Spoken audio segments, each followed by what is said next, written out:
Okay, dokie. Let's get it going. So today in street photography, as I was walking down the street, I saw this glowing whiteness and I knew that it was going to be amazing. This restaurant had their misters blowing probably too hard and it was flooding into the street, and the high beams of those trucks that I hate driving in front of were catching the mist and creating this foggy white ethereal, and I loved it.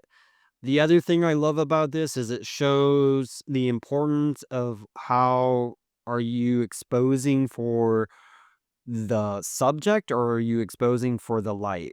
And this image right here, I exposed for the subject. That's why they're lit, right? You can see they're pretty well lit. I haven't edited this image, but as you can see, there's a lot of grain, crop sensor, that's a noise, and we'll fix that. We'll get this going good. But I do love this composition. I think this is really cool. The only thing I would change is if I could have been closer, but I played with that later. I took lots of images from this location, and if I were to go back again, I'd take my tripod. I was shooting handheld at night, which is always difficult. I have to prop it on things that I find or hold very, very still, which isn't the easiest thing to do for me. But I feel that this image would be really cool if you had a tripod and then you just spent the night just taking pictures in the one spot. You would get a variety of images and it would be unique to the setting. And who knows, they could have fixed whatever the mist was going on with the mist tonight. So it could have been a once in a weekend opportunity. I don't know. I think that's what makes some pictures more special or unique is when you know that it doesn't happen all the time. Let's get into the edit. Right now, this is as shot. We're going to go, well, that's not crop, but this is as shot. And we're going to go into 5x7, classic Instagram. I want these people to be dead center, right? Now, this image is overexposed in the highlights. All the details on the face of this sign are gone. In the car, mist, it's gone.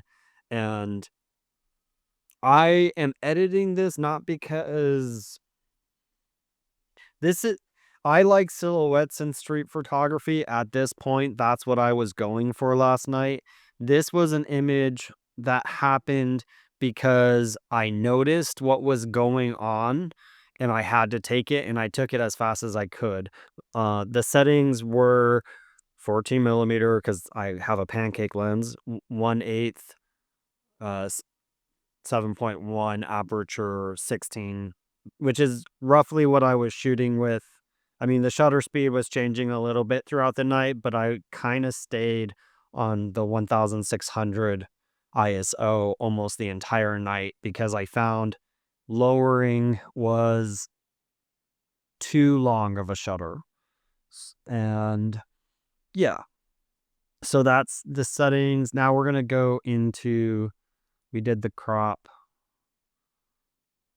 I love this line going in, this line going in, even the bush kind of frame. The, if I had a full frame, I would be going like this.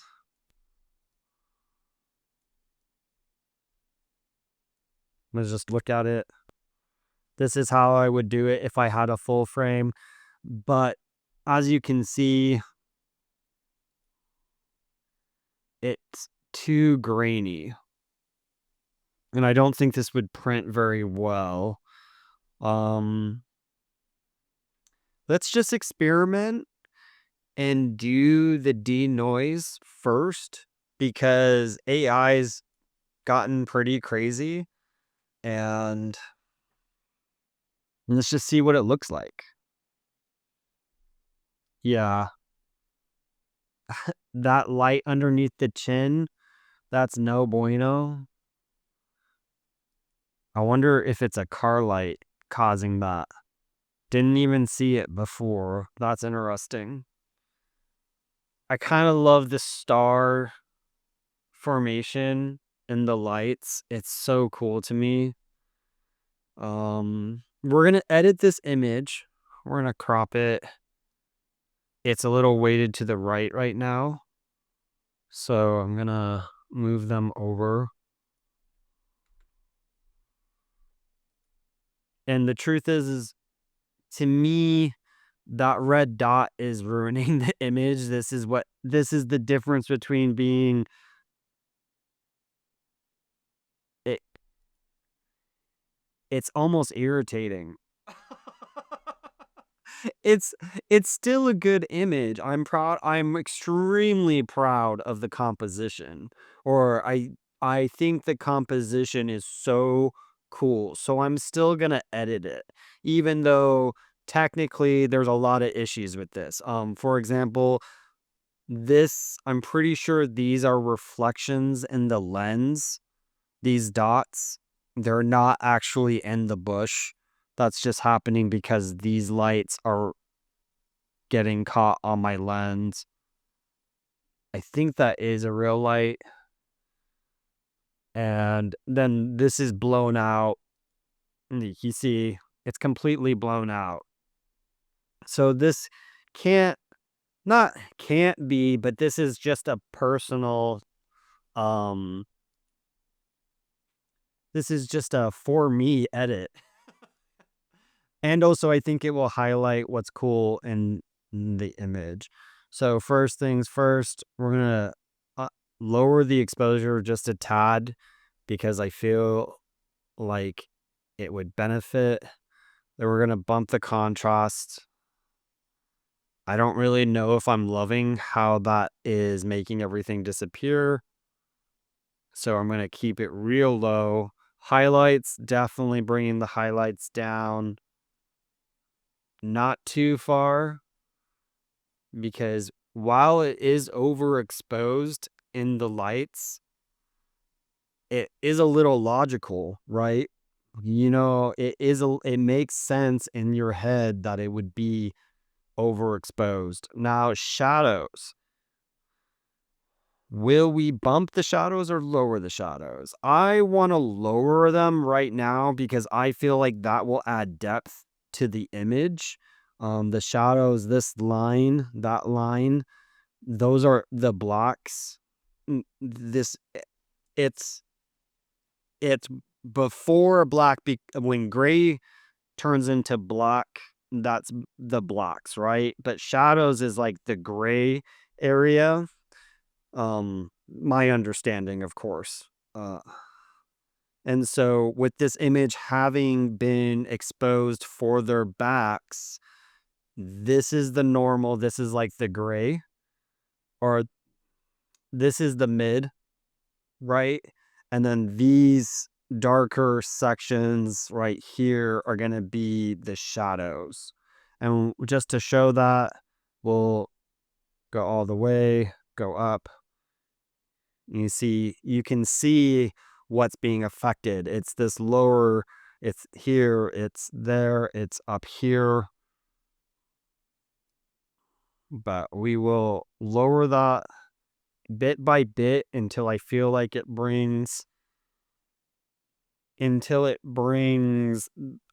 right level of depth to the image. And depth is z-axis, so it's into, right, depth this way. And you definitely get depth from this image. You have this line right here catching some of the rays of light. You have the bushes, you have them, you have the cars. They're obviously between you and the cars. You can see that. These signs are between you and the cars. This sign is obviously behind them because of the shadow. You see, that is how you create depth in your images. You have things that your mind goes, that's in front of that. That's behind that. When everything's flat, the image is boring. It looks like paper. And to me, it's boring. All right, now let's play with whites. I think the white is going to be in the core. We could make it look really glowy, or we can lower it just to look at. I don't really want to lower it. I'm enjoying the mysticism or the abstract shape that it adds when I add a little bit to it, which is funny because, we lowered the highlights, but the highlights entitles this whole space where the whites is going to be the core of these sections, the core right here, the core of that, the core, the core. So it's kind of adding more of that like bloom to the image. Now blacks. I'm guessing blacks. This is black. That's black. We'll see what happens.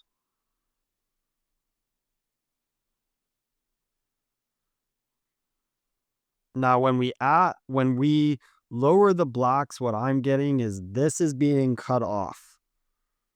This section, we're losing details, we're losing, and it's too far. Even at -22, it's far too far.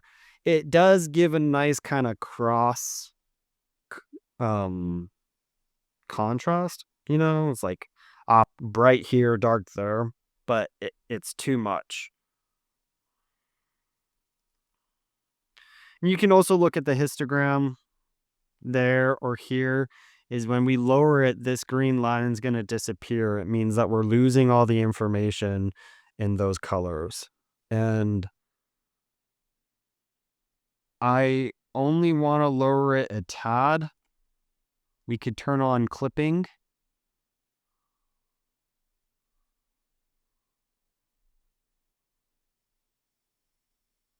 We could test it out. Yeah.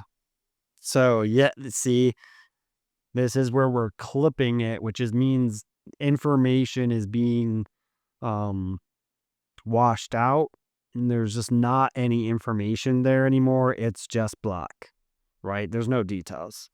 And it it scientifically doesn't look good most of the time. Like, so we definitely don't want to do that. I said -22 was too much. Let's go lower and see. I do like the idea of there being some black in the image. I think it's natural, especially considering this is a nighttime scene. So I like the idea of this being where black is and darkness is. I'm not sure if I'm sold on. I'm gonna turn off clipping because it's influencing my decision making now. Because when I had it on, oh, interesting. Only that little spot is black now. Now it's the shadow of where the cement is. Yeah, we definitely don't want to go above -5. And I'm a simple person. I like fives and I like tens. Uh, if it was easy to type in here, I would be typing fives and tens. I would be going by 5 and 10 for most things. Um, that's just how I am as a person. I'm gonna look at this just real quick. It definitely is a reflection from the ambient light coming in from over here. There might have even been a car right here. Do I like this black line of a post right on the edge? Or is it a tree? It's a tree.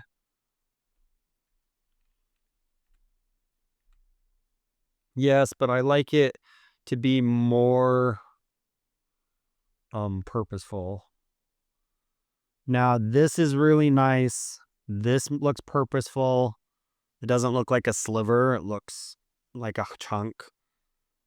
This separates this. This light right here gives layering to it. This whole this image is going to be great for layers for sure because you have the lines in the cement. You have even the blocks give layer to it before even looking at the objects. Now let's look at color. Color.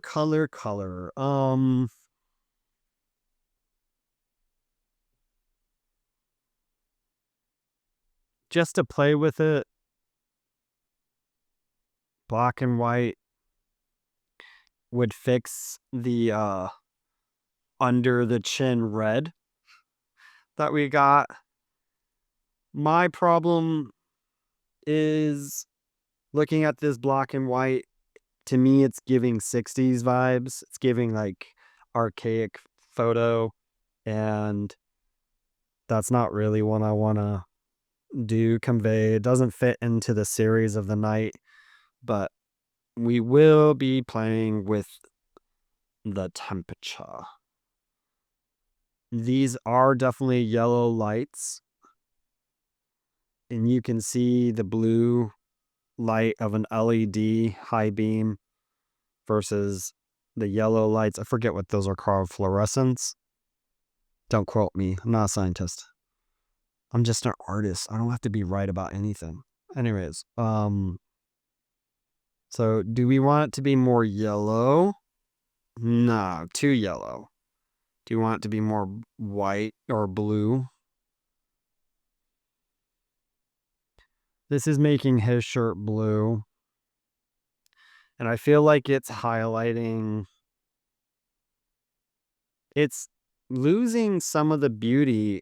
I am enjoying the contrast of color between these two.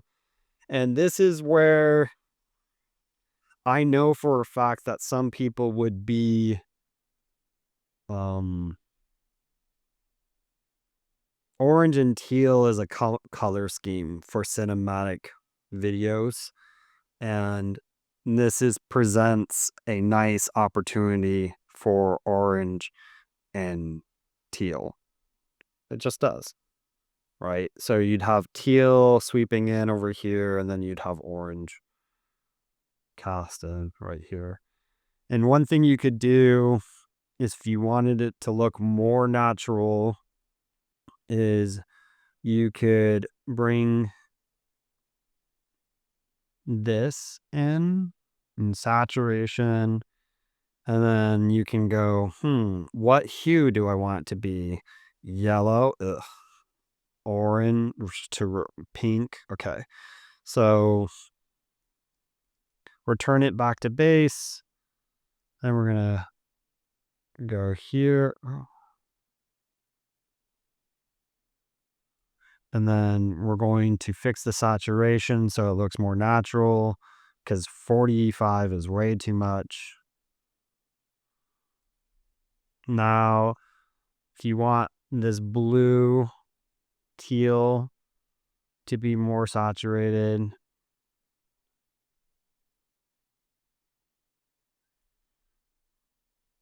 and the other thing you would do, for example, is color grading the shadows. So we're going to go to the shadows. We're going to go to the hue, and we're going to move it to teal. And then we're going to raise the saturation.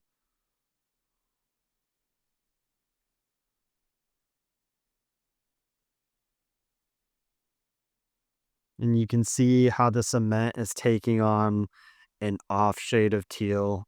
This is now super teal. You can experiment. This is how you would do a steampunk scene. If you wanted to, you could make,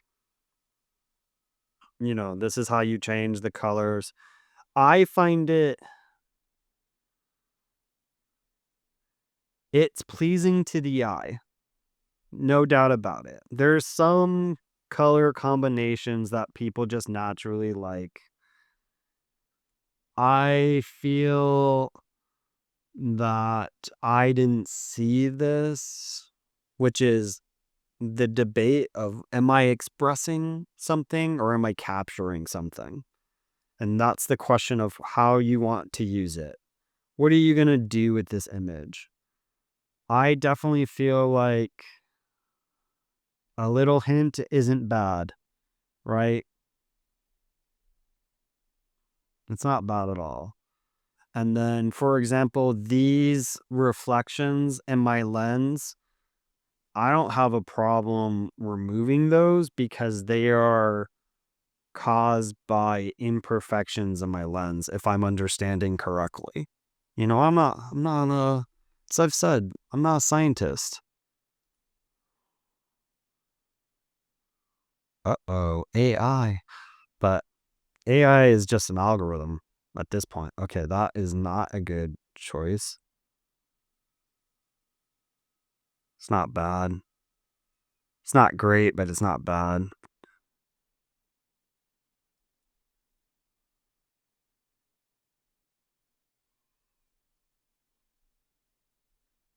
Little jerky on the corner there. Still jerky. Or that's the best one.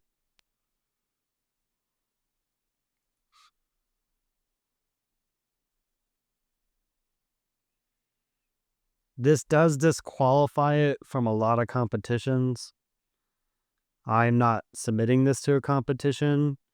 I already knew I wouldn't submit it because of the exposure, the way it's exposed. Just not. They're in between blurry and sharp. If you look at their silhouettes, you can almost tell who they are. And I don't know. To me, I don't like it in between. If it's gonna be blurry, let it be blurry. Um, that's my opinion. Now, I'm pretty sure that dot right there is a noise from my camera. Just old camera problems.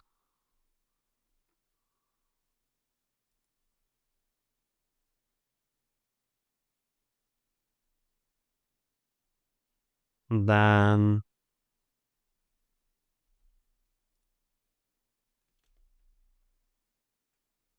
voila.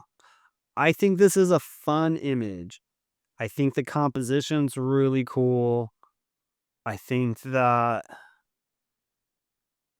it's a tad off. If it was if they were sharper, I would be happier. I mean, it's very close. It's so close. Like if I just yeah, he's just a little blurry, you know? The blur there, the blur there, the blur there, the blur there. It is cool. I'm not gonna say it's not cool. It's just is. I think if I posted this in a forum, most of the people are gonna be like, cool, but not cool enough, close enough. And with photography, you're going to get opinions from all different types of people, and some people really, really care about your intent. Were you intentful in making them blurry, or were you intentful in making them sharp? If you look at this image, you can't tell. And the truth is, I know that I snapped it fast. So it was cool. I'm happy to have gotten it. And it led to the next one.